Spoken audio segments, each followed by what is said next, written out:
Hey everybody. I don't know if you noticed on your program, on the back of it, in addition to those really weird personal questions, there's some other questions about like what your favorite story is or who had the best swagger, and so I'm really gunning for that one. So. Or who you want to have your babies. That's my swagger. I'm the only one to swagger yet, I think. So. So this story, what? This story is a little break with tradition for Storytime because it is true story. That's not a break with tradition, but it is a true story that is my story, and by special request, I've been asked to tell it.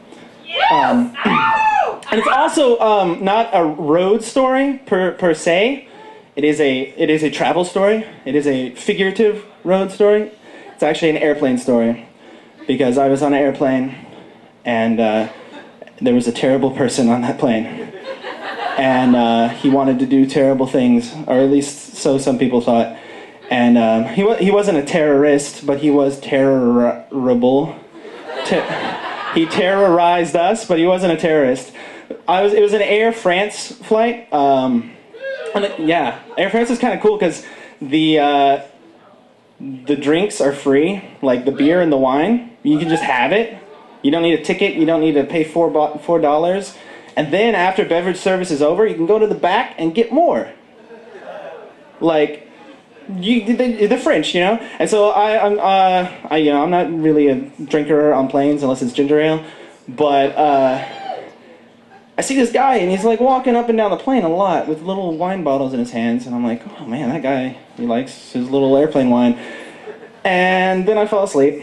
And I wake up and I hear there's this disturbance about 5 rows ahead of us, and the steward or the air flight attendant, flight attendant, this tall, bald French gentleman has bent over some person a few rows ahead and is chastising him for something. And he's like, right? He's just like talking to the guy really fast in French, and they're arguing about something, and everyone's a little disturbed. The arguments don't usually happen on airplanes.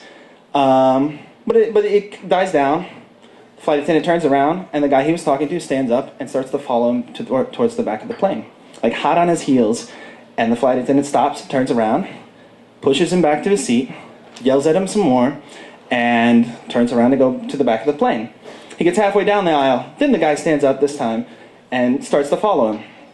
So the flight attendant notices this, turns around, pushes him back to his seat, says something to him, starts to move back toward the back of the plane again. This time the guy waits till he's out of sight.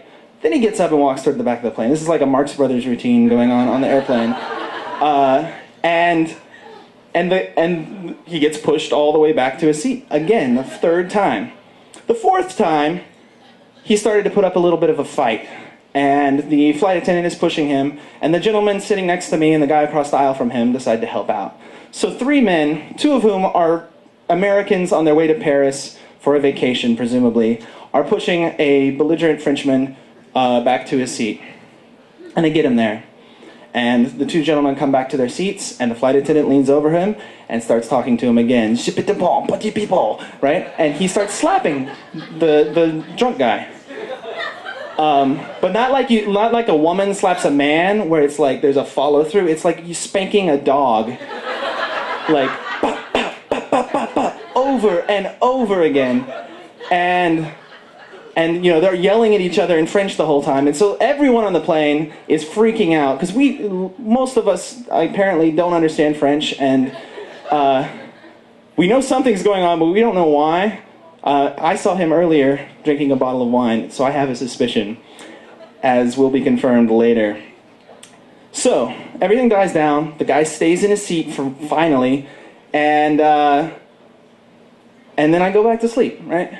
And I wake up, and the flight attendant is running down the aisle to the back of the plane.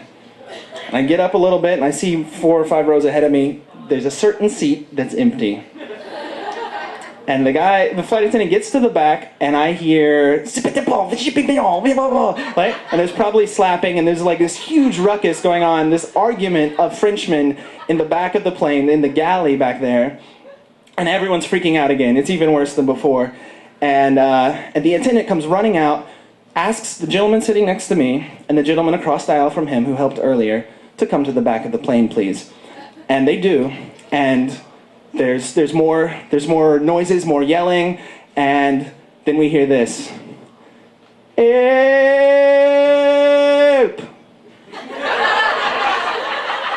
Help me!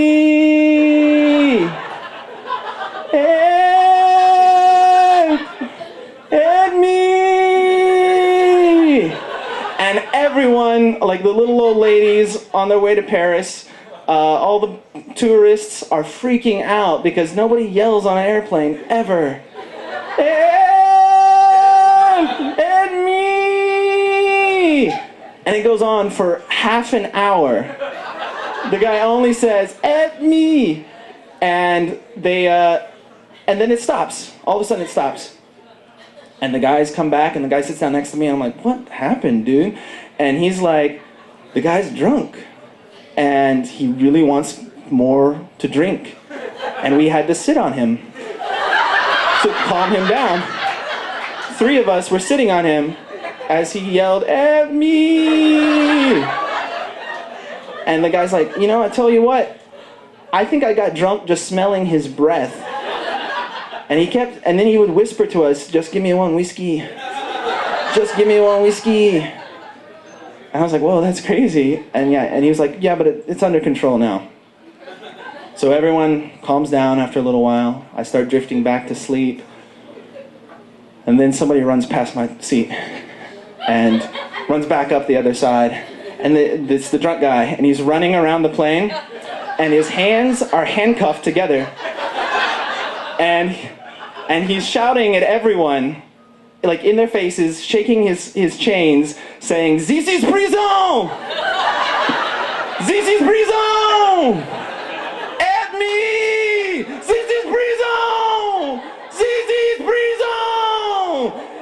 And why he's yelling in English, nobody knows, because he's French, and he's so drunk, you think he'd just revert to French, but I guess he thinks he'll be understood better. He's, Zees Preezon.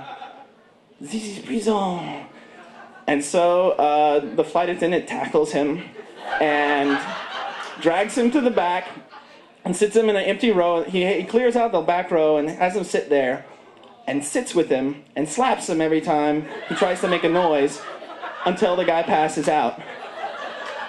And we land, and then everyone's like, "I gotta get off this plane," but they won't let us off because the French policemen have to come and drag the guy off before any of us. So we're stuck on a plane with the passed out French guy who was yelling at us earlier, and that's what happened.